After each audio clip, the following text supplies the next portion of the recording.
Hello, c'est HR, votre chroniqueur. Alors aujourd'hui, je vais vous parler d'un film coréen qui est disponible actuellement sur Netflix. Ce film a pour titre Yomen. Avant d'aller plus loin, n'oubliez pas, si vous n'êtes pas abonné, pensez à le faire, pensez à la petite cloche pour les notifs, mais surtout à vos commentaires. Let's go!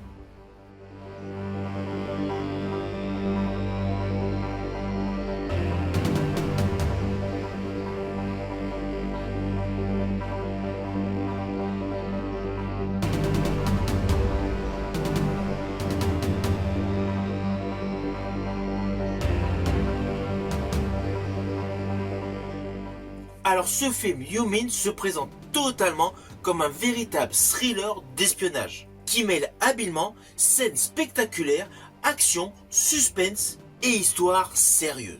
On est clairement dans un film qui emprunte tous les codes du genre aux films et séries dans le même style. Ainsi, on a une véritable alternance entre les moments forts, les moments de respiration et les moments dramatiques.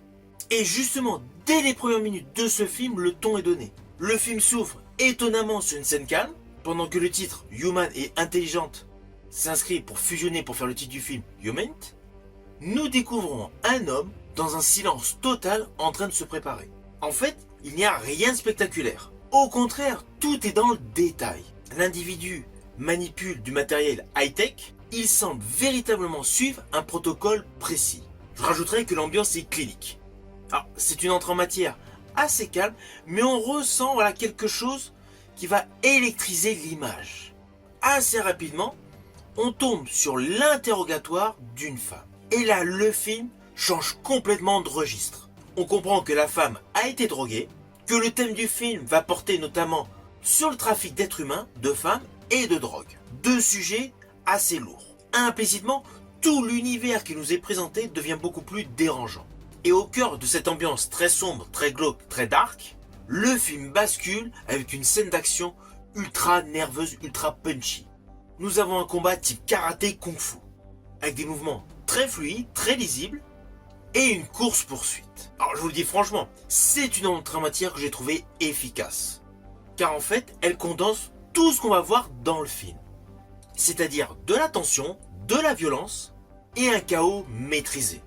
Et évidemment, une fois cette entrée en matière passée, le film adopte une structure claire, avec des phases d'infiltration, filature, manipulation, espionnage à 100%, des phases d'action, fusillade, combat, poursuite, et une trame scénaristique dérangeante. Toute cette alternance fonctionne parfaitement, ce qui donne à ce film un côté addictif. Il y a certes des moments de calme, des moments de répit, mais pas trop long.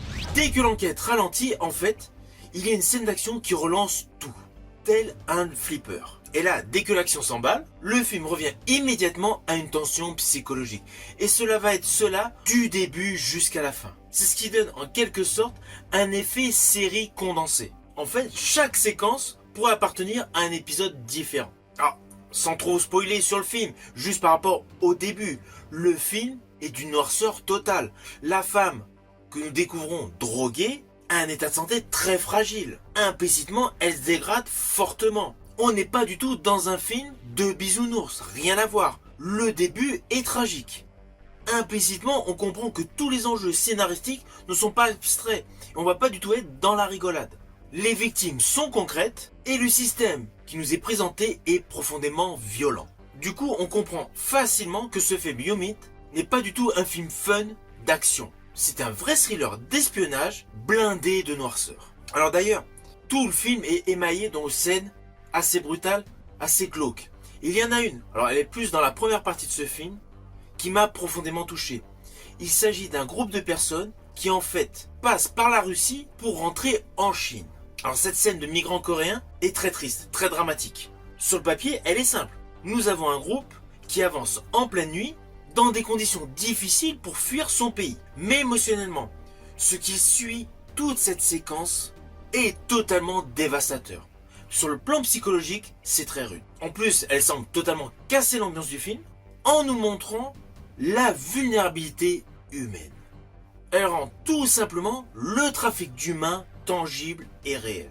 Sur le fond, cette scène est presque documentaire dans son approche. Mais justement, C'est ce contraste avec les scènes d'action qui la rend puissante. Ceci dit, en ce qui concerne les scènes d'action, certes il n'y en a pas toutes les 2 minutes, mais il y en a quand même pas mal dans le film. Le film dure un peu plus de 2 heures, donc naturellement, outre le fait d'avoir des scènes très dramatiques, il y a pas mal de scènes d'action qui sont parfaitement chorégraphiées, qui sont très dynamiques, et surtout qui semblent être filmées d'un côté suffisamment stable pour suivre l'action de manière crédible.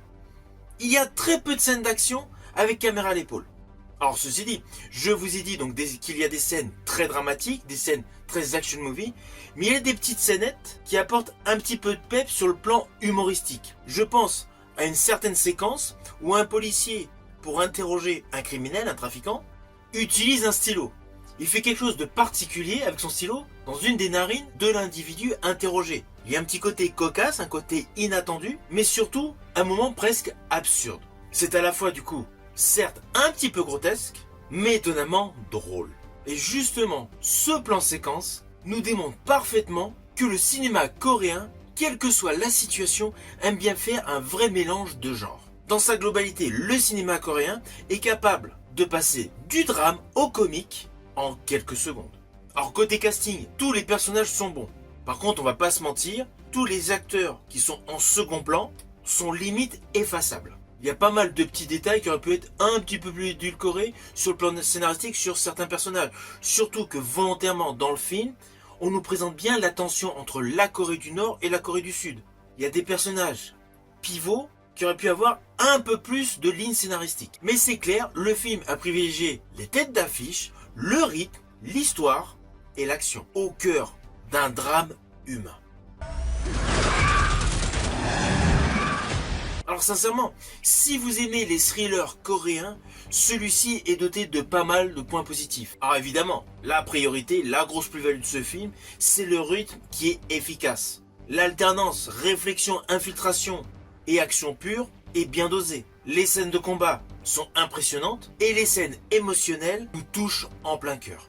Alors évidemment, il y a un côté assez classique dans les lignes scénaristiques, mais sur sa globalité, c'est un film innovant et surtout un film qui met en exergue un drame de notre société, le trafic humain.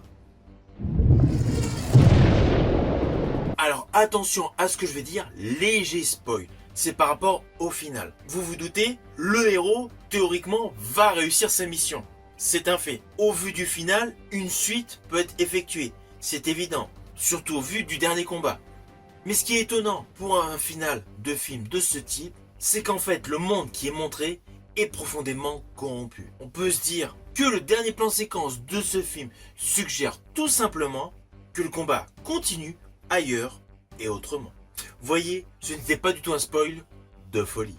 Je protège ma Yubit.